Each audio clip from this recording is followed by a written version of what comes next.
கருப்பு நிறத்தலகி உதட்டு செகப்பலகி சில்லறைய செதறிட்டண்டி ஓ சிரிப்பில் சில்லறைய செதறிட்டண்டி ஓ குங்கும உதட்ட வச்சு குடுங்க சிரிக்கையில இது ரெண்டு துடிக்குதடி அத பார்த்து என் மனசு தவிக்குதடி ஓ உதட்டுக்கு சொந்தக்காரண்டி நான் இன்சூரன்ஸ் பண்ணிருக்கேன்டி ஓ உதட்டுக்கு சொந்தக்காரண்டி நான் இன்சூரன்ஸ் பண்ணிருக்கேன்டி கட்டுக்கோப்பில் வந்த வண்டி கட்டுப்பாட்டில் இருந்த வண்டி கலந்தது ஏந்த வண்டி உன்னை பார்த்து கலந்தது ஏந்த வண்டி. கொம்பனுடைய ஆல்பம் பார்த்தீங்கன்னா ஒரு ரூரல் ஃபோக் ஆல்பம். வெயில் என்னுடைய முதல் படம் வந்து ஃபோக்கில் தான் ஆரம்பித்தேன் என்னோடய கெரியரை. அதுக்கப்புறம் திருப்பி ஆடுகளம் வந்து ஃபோக் சாங்ஸ் வந்து ரூரல் ஃபோக் பண்ணியிருந்தேன். அதுக்கப்புறம் மூணாவதாக கொம்பன் வந்து பண்ணியிருக்கோம். ரொம்ப என்ன சொல்கிறது, ஒரு சினிமாத்தனமாக பாடல்கள் இருக்கக்கூடாதுன்னு சொல்லிட்டு நம்ம ஊர்லேருந்து 2 ரைட்டர்ஸ் மகாலிங்கம் அண்ட் தனிக்கொடி 2 பேருமே வந்து ஆக்சுவலி இதான் ஃபஸ்ட்டு ரிலீஸ் நினைக்கிறேன் 2 பேருக்குமே. அவங்க அது முன்னாடி பாலசர் படத்தில் எழுதினாலும் முதல் ரிலீஸ் வந்து இந்த ஆல்பம் தான் அவங்களுக்கு. சினிமாவும் ஒரு ரா மியூசிக்கும் பிளெண்ட் ஆகி வந்தால் எப்படி இருக்கும் அப்படின்ற ஒரு கைண்ட் ஆஃப் மியூசிக் வந்து கொம்பனில் வந்து எடுத்து வந்திருக்கோம். இதில் ரொம்ப முக்கியமான விஷயம் என்னென்னா 2001 இவங்க அண்ணன் சூர்யா சார் கூட பாலான் அறிமுகத்தில் லொடுக்கு பாண்டியா நான் நடித்தேன். அது என்னுடைய முதல் படம். கார்த்திக் சார் கூட கொம்பன் படத்தில் அவருடைய அண்ணனா ஒரு பங்காளி பங்காளியாக முனியாண்டி அப்படிங்கிற கதாபாத்திரத்தில் நடிச்சிருக்கிறேன். இது என்னுடைய 100வது படம்.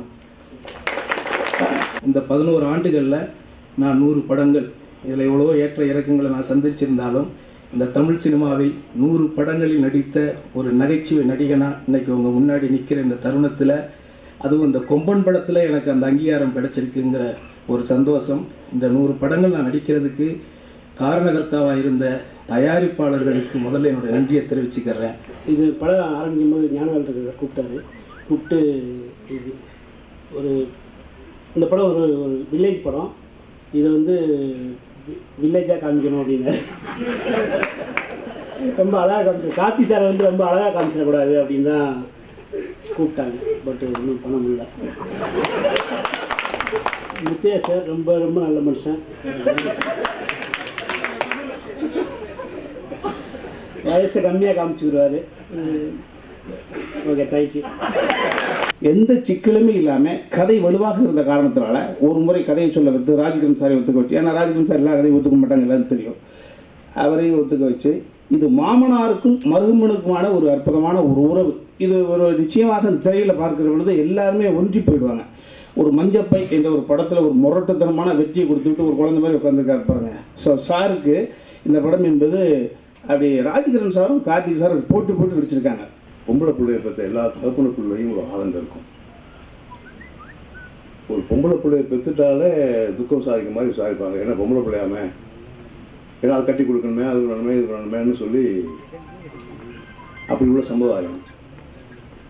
அப்படி பொம்பளை பிள்ளையை பற்றமே அதை வளர்த்து ஆளாக்கி பொத்தி பாதுகாத்து பிள்ளைய படிக்க வச்சு அறிவை கொடுத்து பணத்தை கொடுத்து எல்லாத்தையும் கற்றுக் கொடுத்து அதை இன்னொருத்தன் கூட நம்பி வாழ அனுப்பும் பொழுது அவன் மனசுக்குள்ள எவ்வளோலாம் பயம் இருக்கும், பதட்டம் இருக்கும். எல்லா பொண்ணை பற்ற எல்லா தகப்பமார்களும் அனுபவிச்சிருக்கிற விஷயம் இது. ஆனால் இது பெருசாக படங்கள் எடுத்து சொல்லப்படலை. எடுத்து சொல்லும் பொழுது தான் ஒவ்வொரு தகப்பனும் பொண்ணை கட்டி கொடுத்துட்டு எவ்வளோ பார்க்கப்படுறான், எவ்வளோ வேதனைப்படுறான். அந்த பொண்ணு போய் புருஷனோட நல்லா வாழ்ந்துக்கிட்டு இருக்கும். இருந்தாலும் இவனுக்குள்ள ஒரு கவலை, நல்லா தான் வாழுதா, இல்லை நம்மளை சந்தோஷப்படுத்துறதுக்காக நல்லா வாழ்கிற மாதிரி காட்டிக்குதா, உள்ள பிரச்சனை இருக்குமோ, மாப்பிள்ளை நல்லா தான் பார்த்துக்கிறாரா, இல்லை சரியாக பார்த்துக்கலையா, இப்படின்னு அந்த பொண்ணு குழந்தை பிறந்து அது பெரிய பிள்ளையாகி அதுக்கு கல்யாணம் பண்ணுற வரைக்கும் இந்த தகப்பனுக்கு அந்த மாலை பற்றிய கவலை இருந்துட்டு தான் இருக்கும்.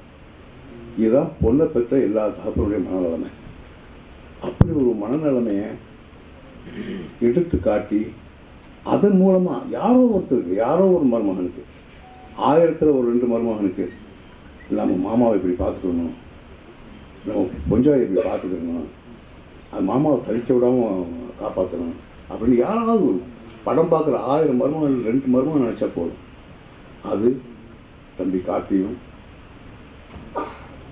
முத்தையாவும் ஞானவேல் ராஜாவும் நானும் இதுக்காக உழைச்ச டெக்னீஷியன் அத்தனை பேரும் எல்லா நடிகர்களும் எல்லாருக்கும் மனசு நிம்மதி ஒரு திருப்தி கொடுக்குற விஷயமா இருக்கும். குட்டிப்புலி என்னுடைய முதல் படம். அதில் அம்மா சென்டிமெண்ட்டு வச்சு படம் எடுத்தேன். அது நல்லபடியாக சில குறைகள் பத்திரிகைகள் சுட்டி காட்டினாலும் அதை திருத்திக்கிட்டு நான் இந்த படத்தில் ஒரு லைவாக எடுத்திருக்கேன். இதில் வந்து பொண்ணு கொடுத்த மாமனுக்கும் பொண்ணு எடுத்த மருமகனுக்கும் நடக்கிற பாச போராட்டம் அண்டு ஈகோ யுத்தம், இதை வந்து படமாக எடுத்திருக்கேன்.